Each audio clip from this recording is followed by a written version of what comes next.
Hello, and welcome to Cosmic Triggers.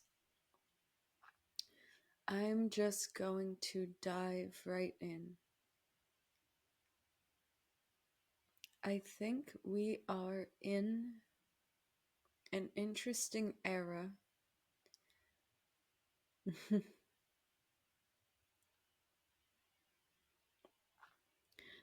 where everyone is realizing that they're God.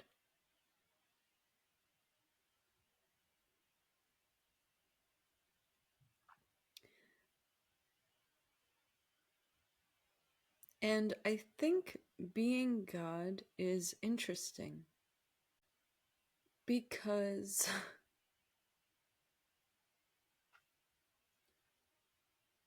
what it feels like might be happening is that God was and wanted to experience itself. So God split itself up into everything and wanted to take it a little further, make it a little fun, and forget that it's God.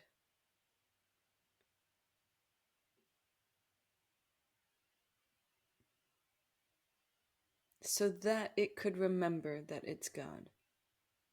So that it could find itself. It's kind of like the greatest game of hide and seek ever. And if you're asking me, what's the proof? Where is the proof? I don't think I have. Well, I think they are. I think that in science we are finding this.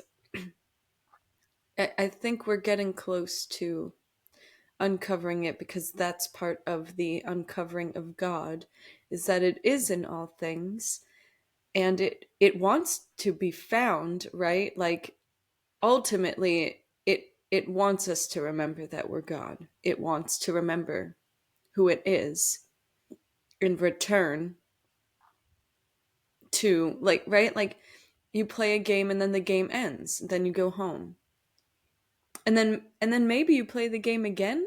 I don't know if we will play again. Like once the game is over, do we play again? Has that been what has been going on? Like we can't even, I don't know, trace the time.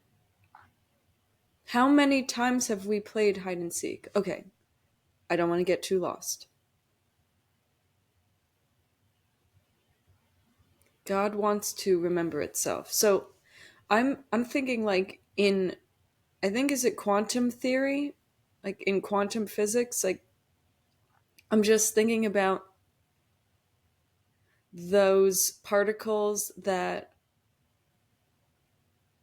change when they're observed.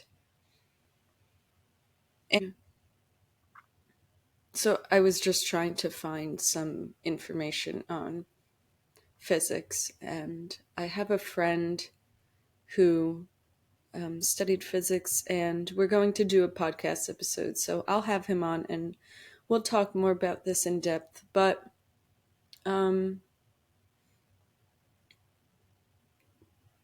a lot of people's argument that God doesn't exist is that God doesn't intervene with the events that are happening. But I think, and this is the main topic that I wanted to get to today, was that I think that part of being God is that we have to go on the long journey to reunite with God, to come back to God. And part of that journey is to heal what is in the way of us being God. Does that make sense? And so let me explain further. God can't intervene because we are God. We have to intervene. We have to go through the long, arduous, sometimes painful, sometimes beautiful experience of healing and growing and transforming.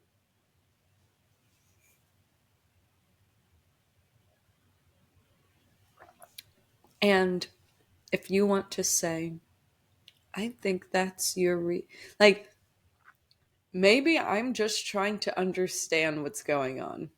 That is definitely a possibility, right? Maybe there is like this, I'm like, interesting. I was born, um, I was living, I was living. Then I recognized a lot of pain.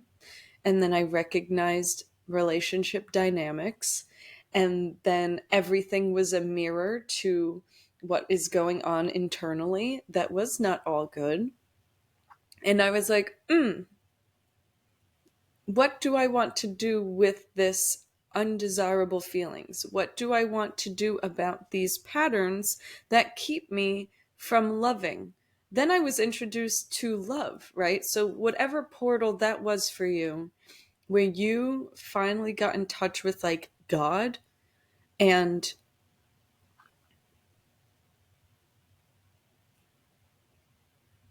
pure love, whatever that experience was for you. For me, it was plant medicine. Plant medicine is a great tool to use when we are lost. And that's it. It is not a place for us to live. It does not transform us just by doing plant medicine. It literally is just a very strong wake up call. If you are confused, if you are lost, if you forgot what love is, the plants will show you. And then from there, now you can choose to go down that pathway. You can choose to follow the breadcrumbs that the plants laid for you of, hey, want to reconnect to what you really are? You want to reconnect to the source of what is going on here? Do you want to reconnect to like divinity and grace and pure love and healing and blah blah blah? Here's some breadcrumbs. It's possible. That's what plant medicine has done for me, is showed me what is possible. But I have to do the work outside of the plants to actually get there. Or I don't have to, right? Like you can choose whether to go or not. There are plenty of people I know who have like done plant medicine, had an experience, and was like, I don't think I want to do the work to do that though. Like that's literally what people have told me. And there have been times where like I have seen things and I'm like, I don't know if I'm ready to do all that. Like it takes a long time. There are things that I have seen from plant medicine that are just coming to fruition that I might have seen maybe 3 or 4 or 5 years ago. And I'm like, wow, that I'm finally doing that? Cool. Like it takes time to change, right?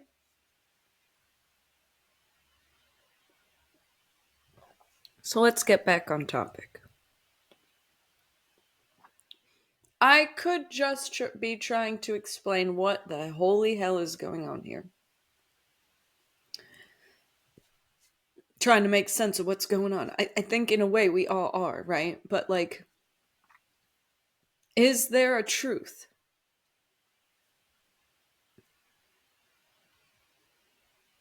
And how do we know what the truth is? And perhaps we find the truth in our own individual way through the experience that we're having. And it might take lifetimes to find the truth. within your own lifetime, it might take however long to find what your truth is. Because I think part of being God is that God disguised itself in everything. In the things that you think aren't God, there is God. Right? Like, if you have a preference for, like, right, we all are different shades of color of the same spectrum of color, right? So we're all color. We're all part of the rainbow or the prism of light or color, whatever, right? We're all there. We're just different shades of color. Which is another thing that's interesting. Hold on, I'm gonna take my last sip.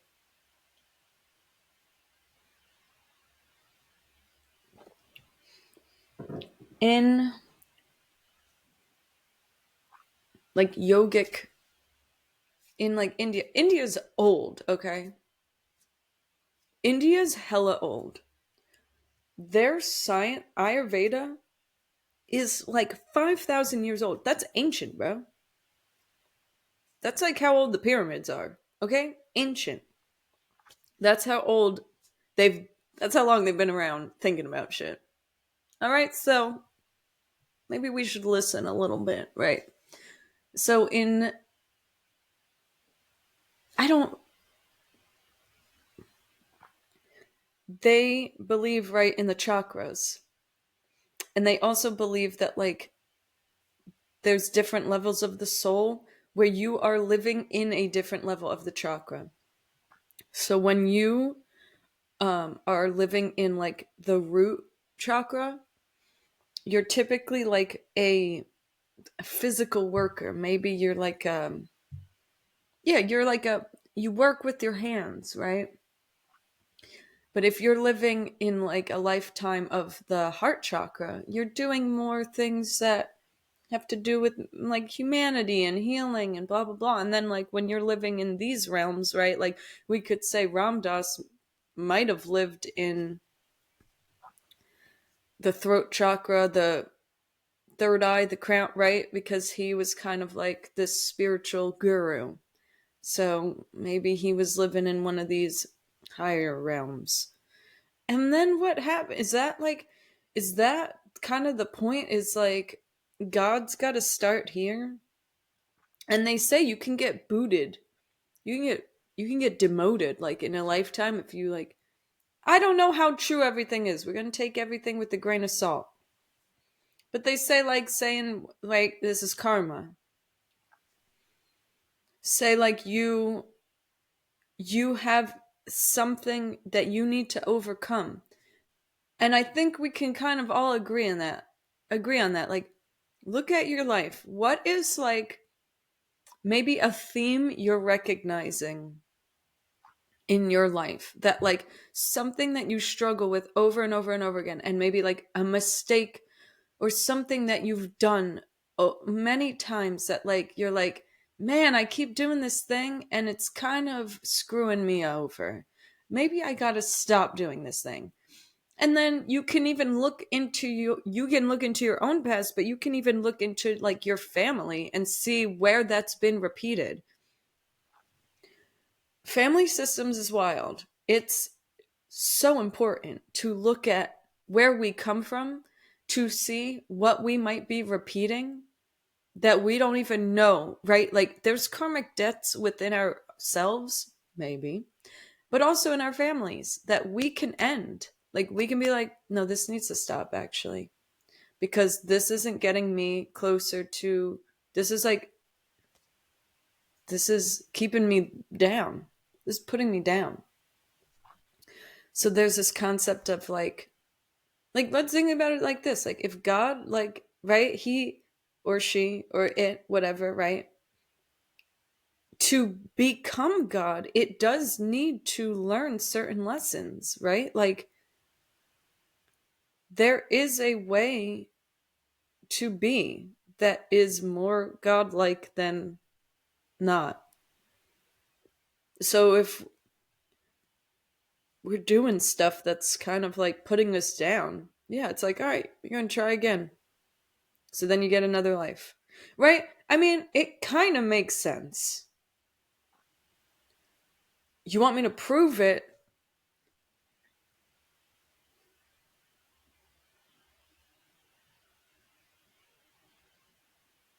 You can even see this in a tree. We see this in nature, right? Like, we don't call it reincarnation, but what else is it? Like,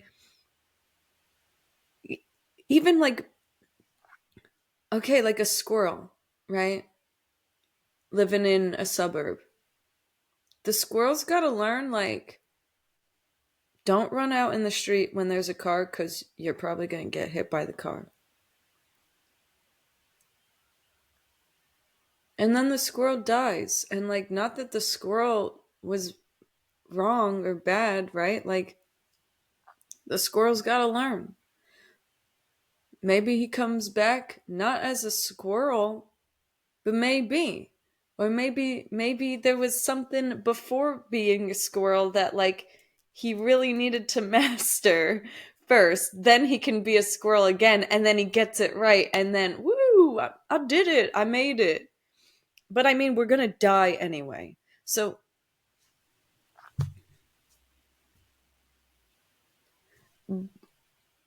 but I but the dying is the transformation, right? And I think the dying is just the space in between. Dying gives us a chance to like reconnect with God. So we have like some kind of like remembering of like, oh yeah, this is eternal love. Oh yeah, this is the goal. Okay, cool. I'll try and remember when I go back to Earth. And then you get here and totally forget. But there are reminders. They're everywhere. Everything's trying to remind you. What's that? I think it's what is it? A Ram Dass quote? He's like, "We're all just leading each other home," or Rumi, right? Like, we're all trying to remind each other of what's going on. We're all trying to remind each other of the eternal love and everlasting love, and we are also reminding each other of the immense amount of pain and suffering that is happening that we need to evolve out of in order for all of us to return to God. You know what I'm saying? So we are all showing each other what's happening in both the love, and also pain. What needs to be transcended, what needs to be transformed. So we're showing each other everything. And we don't want to look at that a lot. We're like, that's oh man, I gotta look at that. Oh. Right, that's hard to look at.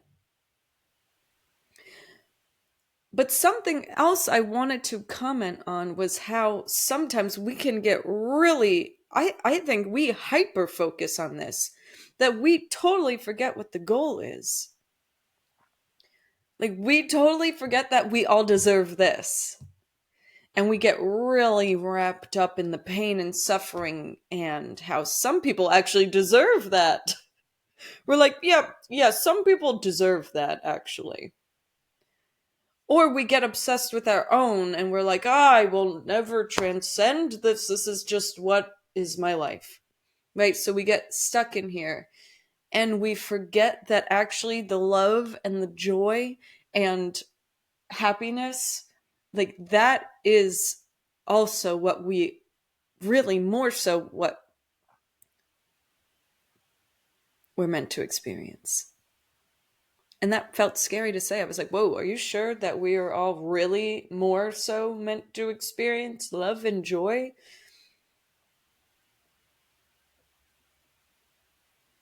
Maybe.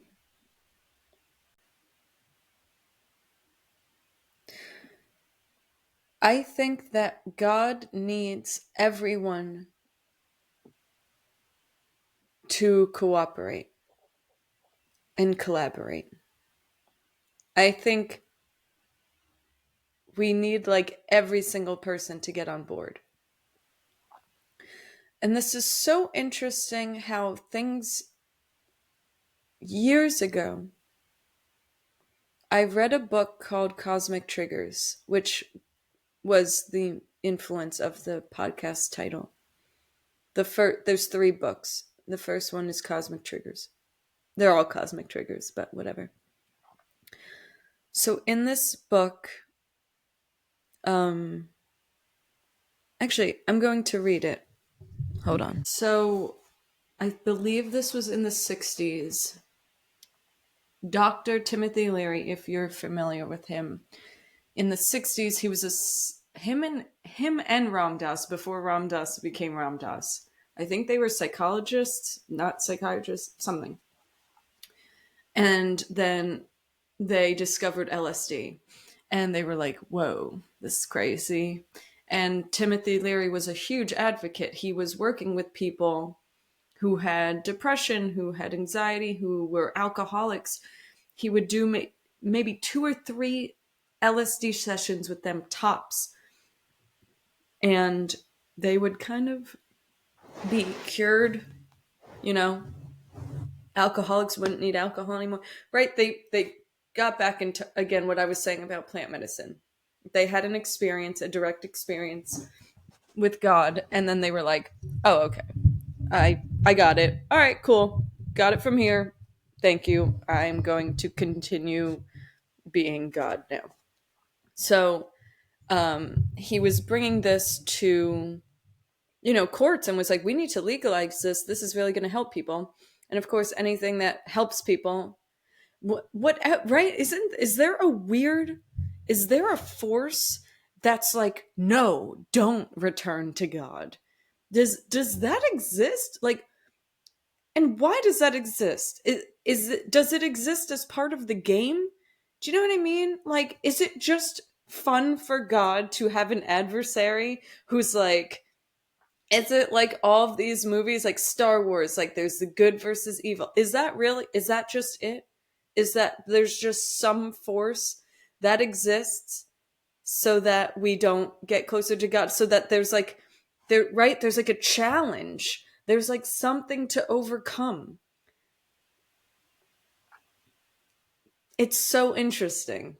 Like and that just might be it, right? That might just be the evil in this world. Is that it is there for it to be challenging to return to God, so that it kind of takes a lot of time. Like, I don't know. What is evil? That's all I'm asking. That's what I'm asking. Okay, so Timothy Leary, we're going to go back.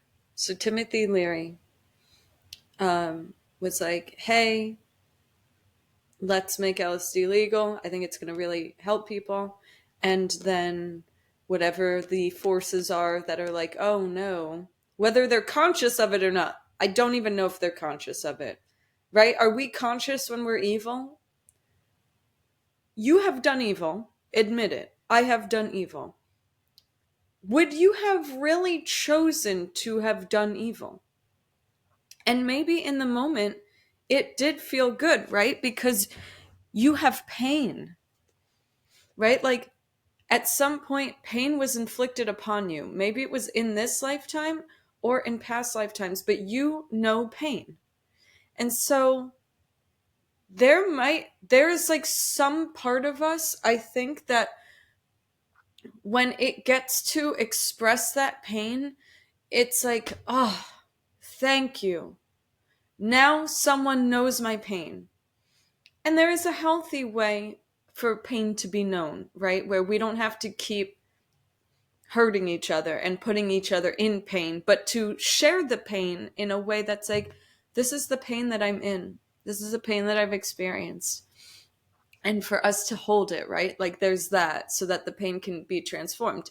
But like, there's like, when you're unconscious of the pain, I think we re-inflict the pain. And there is a part that like kind of feels like seen. Like the pain gets to like, yeah, I got to kind of let some of this pain go, right? Maybe not in the healthiest way. So, again, Timothy Leary's like, let's make this shit legal. And they're like, no. And in fact, where they planted weed on him, like a dime, like nothing, like a gram, maybe a couple grams, right? Like this much weed, back when weed was illegal. And they planted it on him, arrested him. I think he went to jail, and it says it in this book. Highly recommend this book, by the way. He went to jail for 10 years for this. He went to jail for 10 years. Can you imagine? And I don't even know what jail was like back in this time. So Leary was shifted from Folsom Prison to Vacaville, and communication with him temporarily shorted out. Once again, I had to apply for permission to correspond, fill out the right forms when they were finally mailed, and then wait for the new warden's decision. So, yeah, Robert Anton Wilson, the author of this, they were writing letters to each other back to back. In between July and August of 1973, Dr. Leary had formed a 4-person telepathy team in an attempt to contact higher intelligences elsewhere in the galaxy. This was in the middle of the dog days. Oh, okay, yeah. Robert Anton Wilson was doing like meditations and other kinds of like, he was trying to he was getting in contact with the dog star a lot.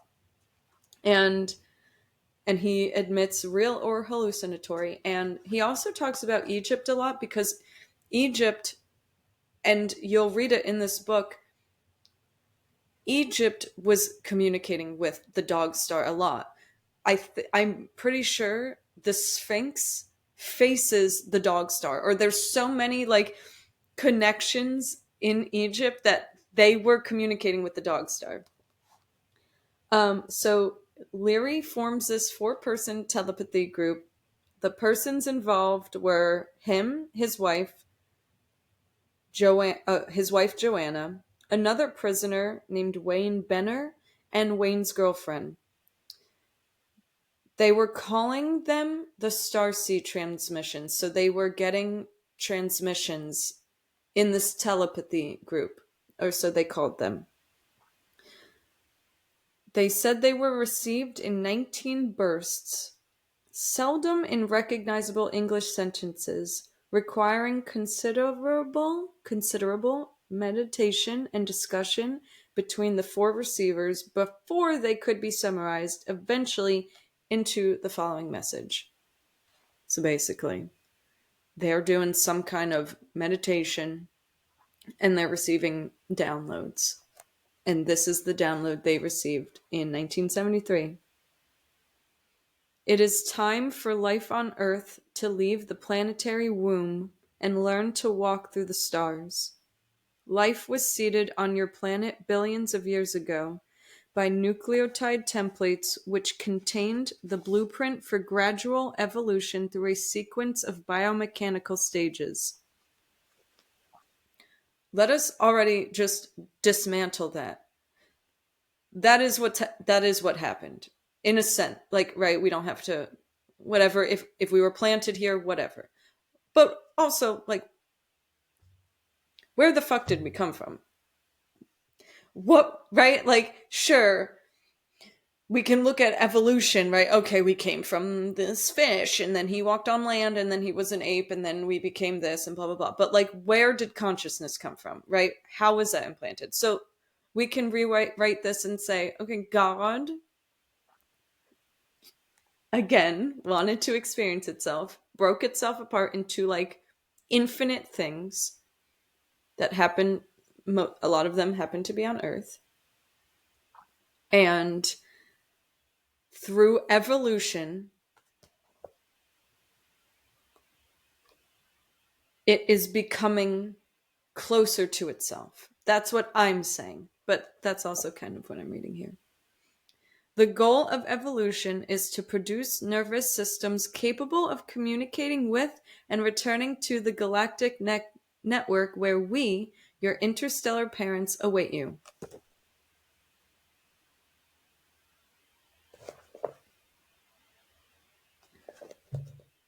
And I mean, like, look at what evolution is, right? Like, look at what we're capable of holding. And look at where we are right now in the human experience. What I said in the beginning. I feel like we're all starting to wake up to the fact that we're God, and we're like, what's happening in like not even just spiritual communities, right? Like my family, like we're all trying to like, we do family systems theory, like so many people are trying to heal, right?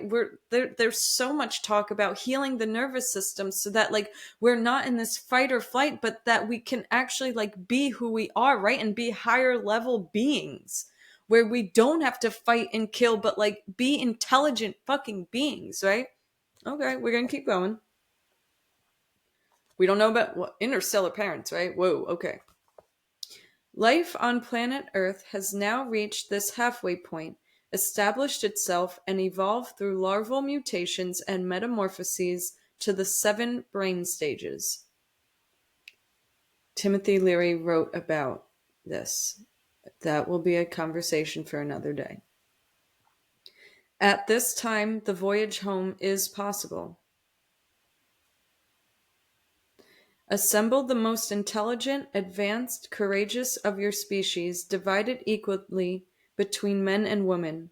Let every race, nationality, and religion be represented. I feel like this is crucial because this is where we struggle, right? It's like to get along. We struggle to get along. We cannot return to God unless we all come together, right? Also, God is in all of these things. God is in every race. God is in every religion, right? Like it's just different ways of presenting itself. So to think that one is better than the other, it is insane. It is insane. Like that is a malfunction in the evolution. That is what I would say is the evil force, right? To think that like maybe not, but like I don't know. To come to the attitude of like mine is better than yours and therefore I should kill you, that's crazy, right? That's crazy. But maybe like one has like better ideas that we can implement, okay. You are about to discover the key to immortality in the chemical structure of the genetic code, within which you will find the scripture of life.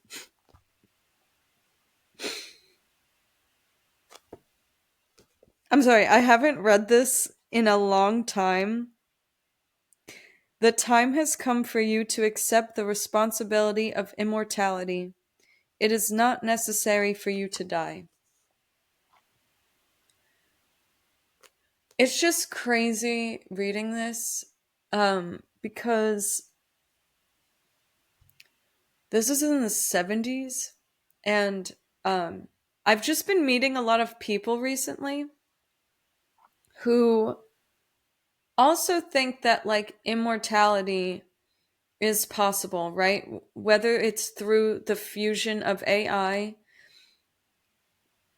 through like what they say here, like, but there's like a lot of people who are like, yeah, I don't, right? And that is what God is, right? It is immortality. Like, God does not die, it's eternal.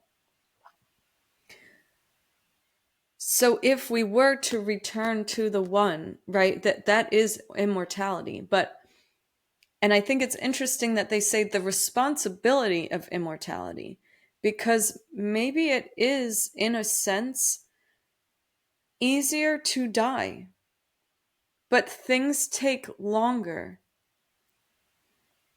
And this is an interesting, oh my God, I'm sorry. No, I'm not sorry. there's just so much in this, and I know I'm coming at you with like a lot. And if you did not know that this is within me or that this existed in the world, I am sorry. But hello, welcome to this topic. Um, like in indigenous culture, not indigenous, like a lot of native cultures, like they do believe, like they're like, yeah, we are supposed to heal, we are going to return, but don't do it so fast because then this ends, right? They're like, don't rush your healing because then this will end faster, right? There's like something amazing about being a human. Like this is a fucking ride, man. Do you want to get off the ride? Are you sure you want to get off the ride? Isn't this fun? Isn't it amazing to taste, to like touch and kiss and love and like feel pain and cry and like go to the gym and like see earth? Like, isn't this amazing? Like, wow, who made this? This is great. Right? So we don't really want to leave. So the faster we heal, the faster we're like out of here. So we're like, some of us are really fucking taking our time, right? We're like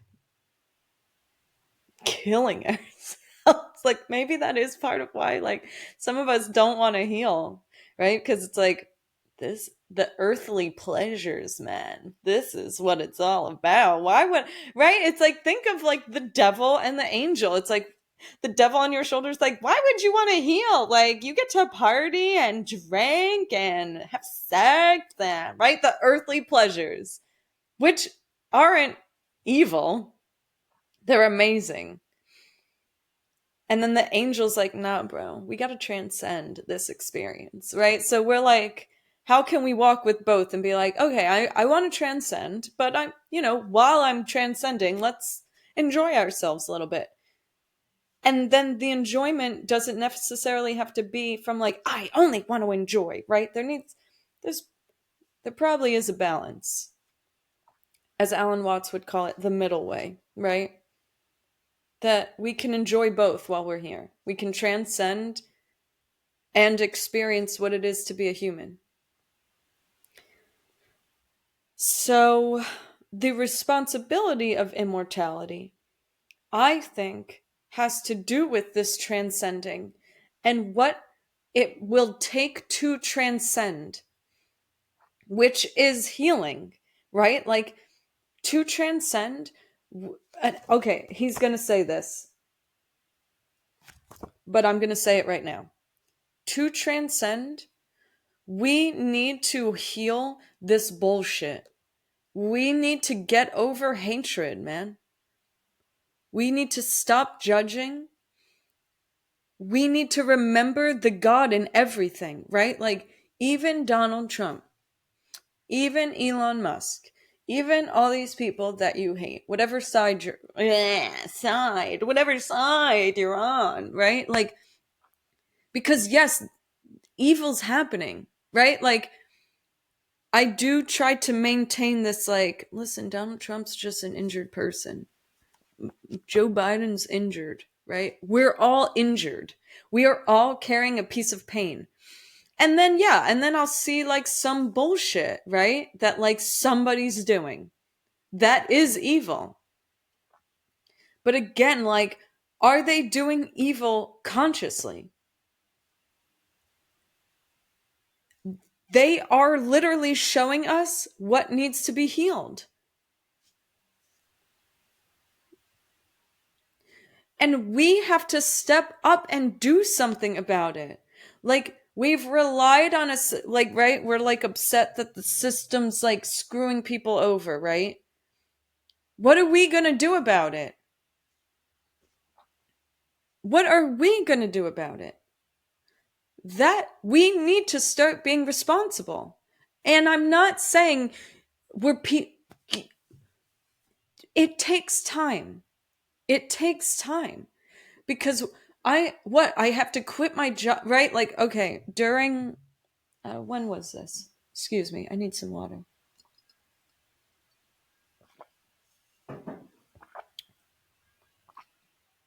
I forget. I This was a couple years ago when I still had my 9 to 5 job.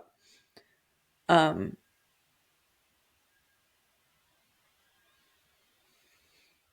and I was sitting and I'd watch these videos on Instagram of these trees in Canada that are 1,000 years old. These trees are 1,000 years old. And people were going and logging them because the government was giving them, they were like, yeah, let's fucking log these giants.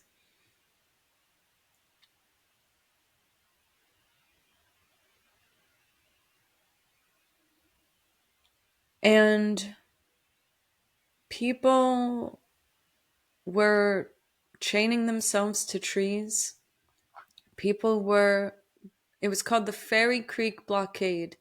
They were building like temporary but trying to be permanent blockades so that the truckers, the treemen, whatever, loggers couldn't come through. And it was getting pretty violent, because this is what's happening is the loggers are like, bro, I need to make a fucking living. Okay, sorry, y'all. My microphone kind of like disconnected. Okay, so where was I? I think I was talking about loggers, right? And they're like, hey, I have to make a living and you're in the way because this is like, I'm not sure if money's evil yet. I kind of fluctuate between this. I don't think money necessarily is evil. I think a system in which we are relying on, like, it feels like it's a middleman. Do you know what I'm saying? Like, it's like if it's like it can be and is used as a way to control people. Maybe not money, so no, but yeah, right? Like, okay, we live in a system where we're like, we made up this thing, and if you don't have it, you can't pay rent. And if you can't pay rent, you're going to be homeless. And we've made up this whole scarcity thing to make us feel like we don't have, that we have nothing, right? That this world isn't abundant. So we do all kinds of stuff to make money. We literally spend our entire lives doing things sometimes that we don't want to do in order to make money so that we can survive, right? Like, and we do things in excess. We do too much of things, honestly, because we have to keep making money. There's no point where we don't need money anymore, right? So, like, it's dangerous. Like, we will have to chop down every tree eventually if the thing is that we need to keep making money, right? If like a logger's thing is like, I need to make money forever and this is the way that I know how to do it for like a lifetime, I need to make money, this is how I know how to do it. How many trees need to be chopped down? You know what I'm saying? So like, that is what's evil, is that we're not doing things with the intention of like that it makes sense. We're doing things because we will always need this. Does that make sense? Like, back in the day, if we needed like a canoe, okay, let's chop a tree down because this makes, like, we need to get into the river to make, right? Like, which is the same concept actually, right? Like, okay, we need to survive. So we need a boat so we can go in the water, so we can cross the land, so we can, right? Like, it's all the same, but now there's like this thing that's involved called capitalism that literally means exponential growth. Which, this is why I'm saying I don't know if money's evil, because That's what this is talking about, is this continual growth, right? Like, I think we are supposed to grow. We are supposed to transcend. I'm struggling with this. Actually, I'm not certain about this yet. Because there is this part of me that's like, man, were we given this planet so that we use the resources to the point where we can transcend and we can reunite with our alien family, where we like, and a lot of people I've been talking to are like, yeah, we're meant to leave this planet. Yeah, we are meant for planetary travel. Yeah, we are meant, like, that is the trajectory. It's the only trajectory. And like, and this has been talked about. The Egyptians were talking about this, right? Like, that we are not meant to stay here. It's weird, man. I don't so there's some places where I'm like, it was weird. The last time I did mushrooms, I saw Elon Musk's face and I was like, man, he's not evil. There was like a part of me that was like, he's trying to help us get to another place. And that seems really terrifying to say, because like, no, I don't, like, there's so much of me that like does not agree. But we don't really understand, right? Like, I feel like people are there's so much we don't know what's going on. So please don't be like, oh my god, you love Elon Musk. Listen, I'm trying to love everyone. I'm trying to transcend hatred. Love doesn't mean that people aren't doing wrong, right? Like, we have to hold each other accountable and see, like, I think he has a pain, right? Like, we can, right? I can do as much good as I want, but there are places where I'm not that, where right, that I need to evolve out of, right? There's cycles that I do, there's things that I do that aren't aligned with like pure love, right? There's places that I show up that are not, that need improvement. And that's what I'm saying. I'm not saying Elon Musk. Oh, yeah. I'm not worship. No, I do not worship man, by the way. But I think we worship God. I think that's okay to worship God, because that's like the thing we're trying to connect to, right? It's like, and worship might be a weird word, but I like, just like to talk to God and be like, I'm trying. Right. And whoa, I looked up like, God, but like, God, God, God, hello, where do I need to improve? Can I forgive myself? Can I forgive you? I am getting so off track, but everything makes sense. Everything has to do with it. So, the other. Do I go there now? Forgiveness is important. We won't be able to transcend unless we forgive each other, right? Let me keep reading. So he's saying we need to accept the responsibility of immortality. It is not necessary for you to die. You will discover the key to enhanced intelligence within the chemistry of the nervous system.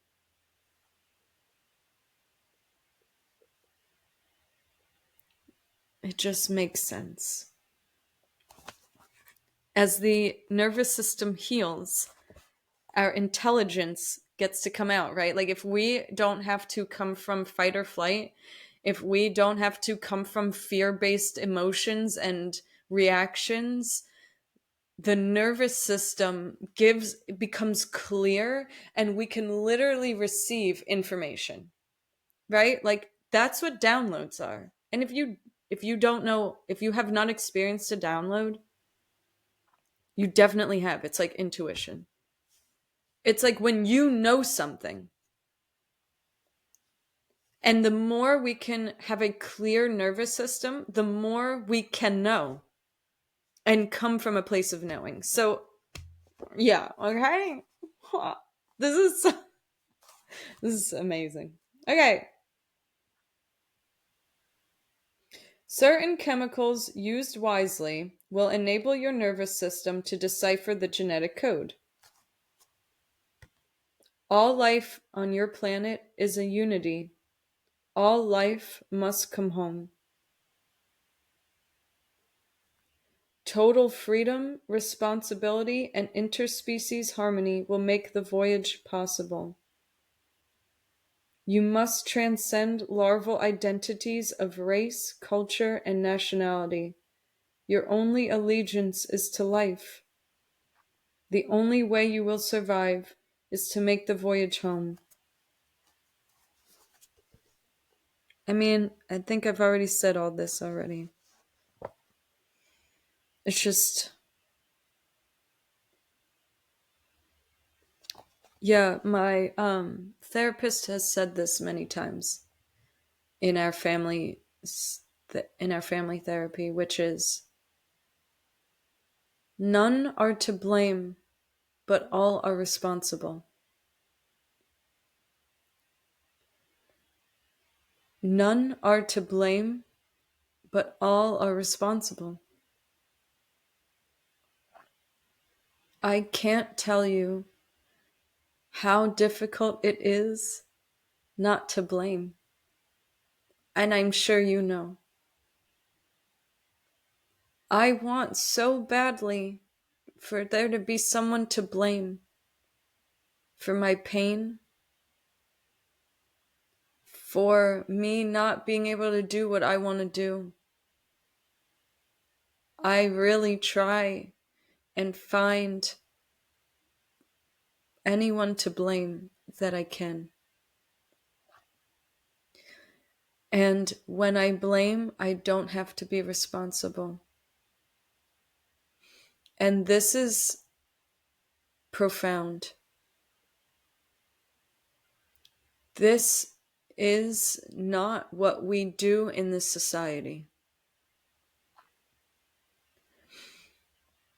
We are constantly looking for someone to blame on every societal level, on every systemic level.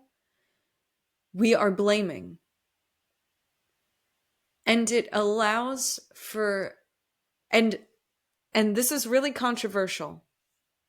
I think this is extremely controversial. But I want to give an example of where everyone, every single person, no matter what position we're in,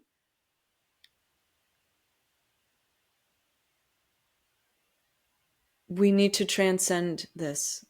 We need to transcend this. I was in Guatemala recently, and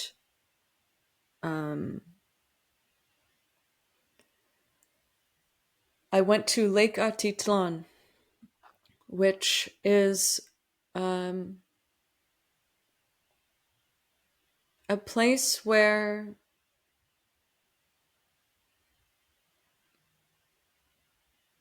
Mayans, I mean, obviously Guatemala was Mayan culture, but there are, in the 70s, there was still a very rich Mayan culture, and tourism had just begun, and the culture was very rich until, the government started taking over and, needed to adapt to the Western world. So we're not making money from these Mayan people, so we got to get rid of them.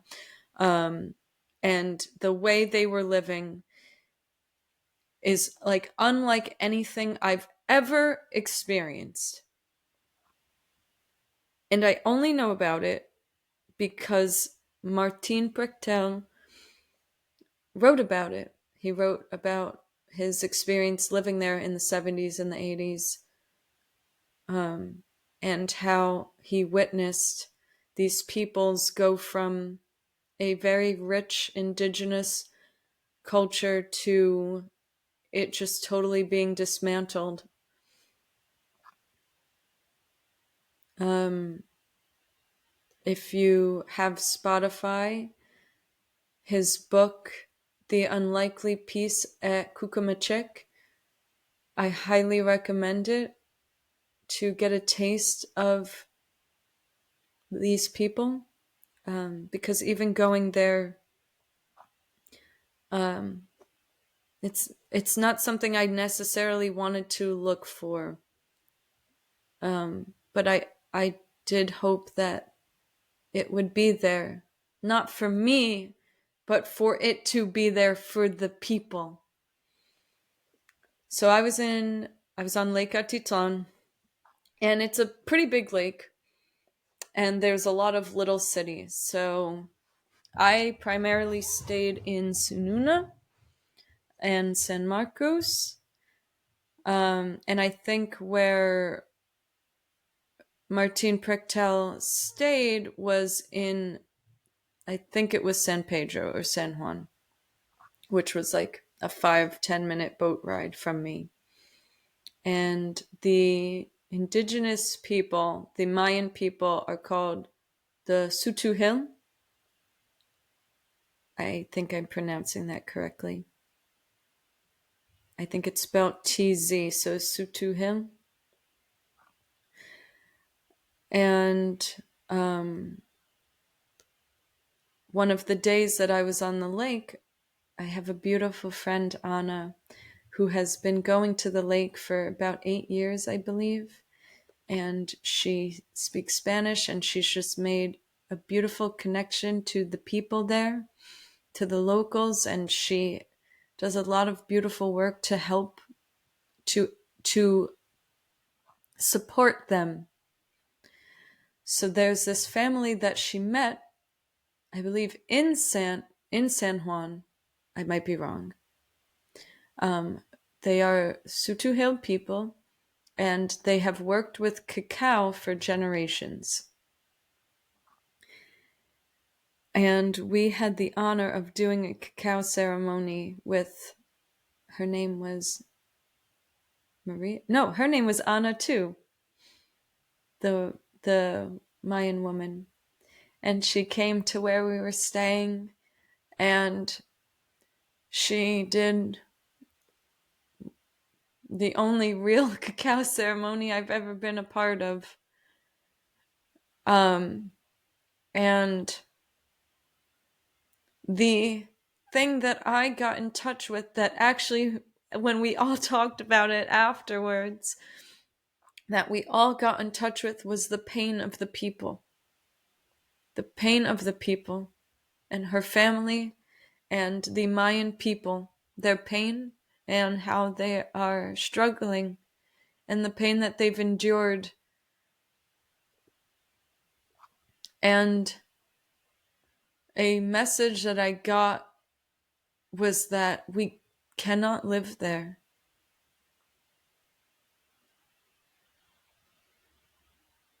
That this place is not mine.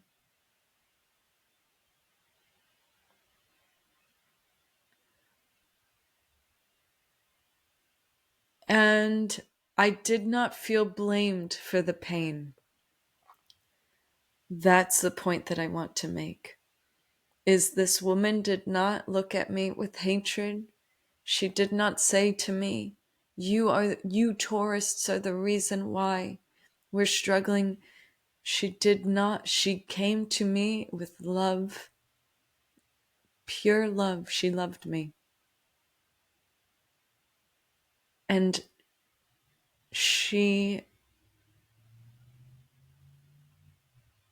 I don't even know if she shared the pain, but as she was doing the ceremony and singing to cacao and speaking to cacao, she was crying.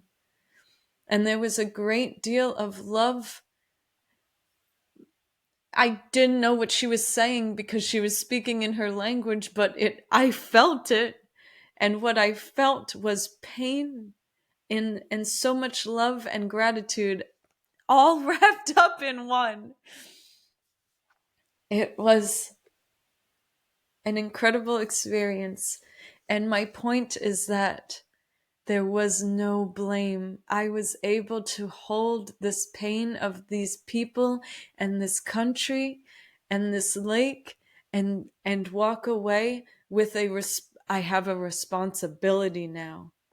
And I was not blamed to make me want to do anything about their pain. Blame will not make me want to do anything.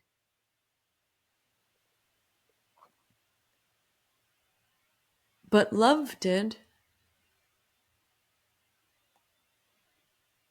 Love and truth. And I wonder if there was a way that we could talk about the pain that we all are experiencing without blame. And it's very difficult. You know, when I go to family therapy, for a long time, I was blaming my parents for all the pain that I'm in and all the things that they did wrong. Right? Like we are saying it in a way that's like, you did this to me. And maybe sometimes as the receiver of the pain, we can't take ourselves out of it, right? It is difficult to be like, what if they're not blaming me? What if they're just telling me what's happening? What if they're just telling me their pain? And I don't have to blame myself, right? But we do to ourselves what we do to each other. What we do to each other, we do to ourselves. So if we blame, we blame. If we blame, we blame. But if we forgive, we forgive. If we forgive, we forgive.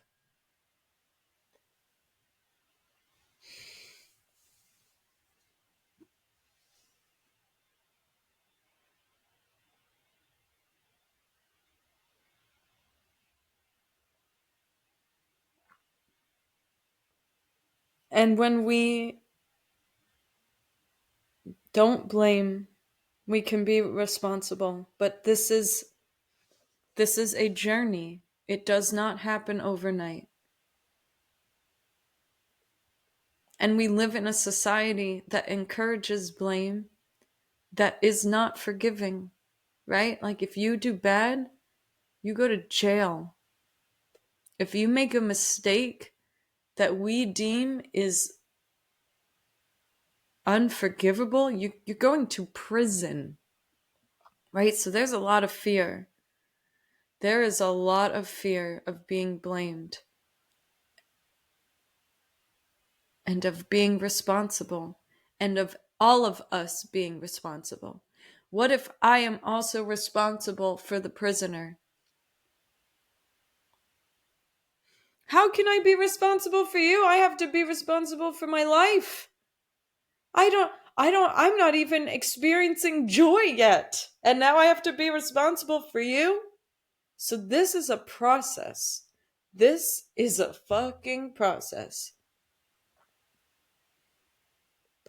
of like being able to self-regulate, recognize our own shit that's going on. Like we have to tend to our own garden first before I can even, right? So it's a process. This is the hardest thing we will do. Is the transcendence. Is the returning to the one is the hardest thing. So it takes time. Because there's a lot of tilling, there is a lot of compost, there is history, thousands of years of history. There is so much holding. Like let me tell you, we don't have time for this with 9-to-5 jobs. There is no time. This is what happened. This is why I don't have a 9-to-5 job. because I started doing this healing work, and I was going to work and I was like, I can't function. I can't do anything. I need 2 years of crying, please. I need to literally relive my childhood, my teenage years. I need to relive my life because I did not live it in accordance to what actually needs to be done. So I really think we can, it's a 9 to 5 makes it very difficult. Then if you have children, then if you have right, like it's crazy. So you know what I did? I went back home. I moved in with my parents. Well, now I live with my partner's parents. And if you have a judgment, I do not care. We need to heal the familial, because the familial lives here. Also, we benefit if you can live with each other and it's safe, like, why not? So that you don't have to work your whole life and avoid this shit. Like, if you can do it, we gotta we gotta do something. Like, something's gotta be different, right? Like, my mom's like almost 60, and she's like never been able to do any of this. And then right, because she couldn't do any of this, all of it got dumped onto her children unconsciously. So now we're like, are we gonna do it, or are we gonna do the same thing? Right? So like, we gotta help each other out. Like, it yeah, me and my partner have not had like conventional jobs, and like his mom's like, yo, you guys are healing the world. I literally see you healing the world because you're healing. So like, thank you. Thank you. But it's hard to see it that way sometimes.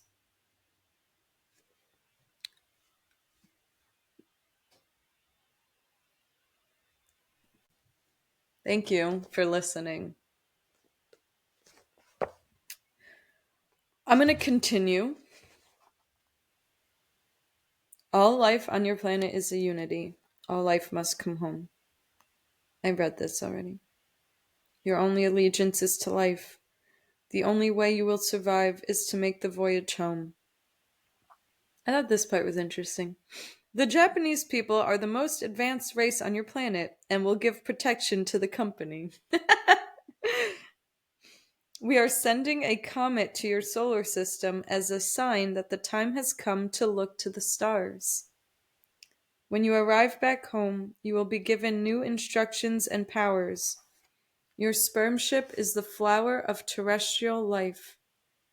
As soon as the company is formed and the voyage begun, war, poverty, hatred, fear will disappear from your planet, and the most ancient prophecies and celestial visions will be realized. Mutate, come home in glory.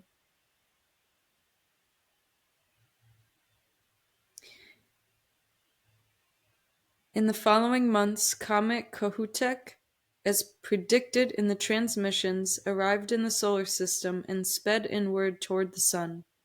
While astronomers announced an unprecedented spectacle, and Leary's disciples chortled at the confirmation, then the comet fizzled, leaving us wondering.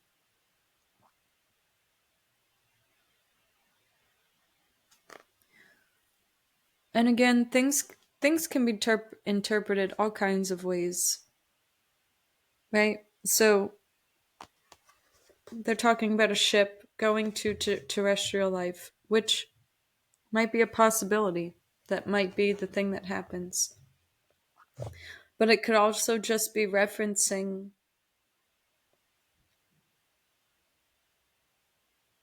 if we go on this voyage, maybe like the individual voyage, all of these things will end, right? War, poverty, hatred. If we go on this voyage, they will end. And that is what I'm finding in my experience. is that the longer I've been on this journey, on this ship, the less hatred there is, the more responsibility I'm able to take up for who I am as a human, how I show up in the world, who I can help outside of myself, and what can I do to take some responsibility. And it feels like this is a huge part. It has been this has been a very challenging journey for me to come here and speak about these things,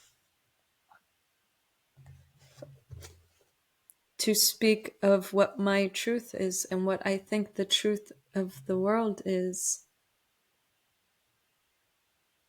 But I need to be responsible, and I'm at a place where I'm not afraid anymore.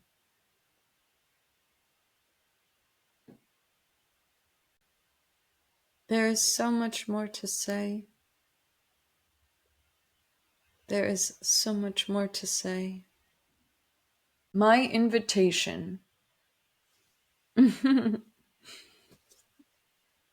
is, and what I feel called to do is hold space and have communication and hold the pain of this world and help it transform. And I feel like I've done it enough in myself, and I continue to do it, and I know how to do it, that I have more room to hold more. So if you're interested in family systems theory, if you want to look into your family, if you want to transcend blame, if you want to feel happier, if you want to look at and be held while looking at your pain and have it be witnessed so that it can transform, if you want to feel happy, not just feel happy, but be happy, and if you want to be a part of this journey, I'm going to have groups, I believe either weekly or bi-weekly. I'll do one-on-one work where we can hold all of this and we can look into patterns and the DNA and the pattern of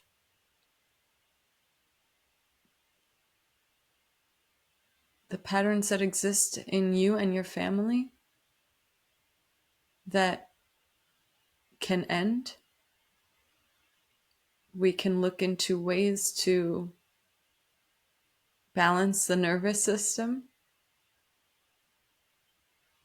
to return to self when we feel we are out of self, and returning to a role or a reaction that does not align with the person we want to be. We can make a plan to find who that person is. There are so many ways and portals and doors to finding this, to doing this. And I could not have done it alone. I have been held by many people and continue to be held by many people. So if you have questions, if you just want to talk, if you want to talk with other people who are like-minded, who were trying to heal, I think the Patreon group is going to be really powerful and really potent medicine, and will offer many things. And please make requests. Please reach out. I'll post the Patreon link, I'll post my email and other forms of contact in the podcast episode description. So, with all that, thank you. Thanks for being here. Thanks for listening. I love you. Goodbye for now.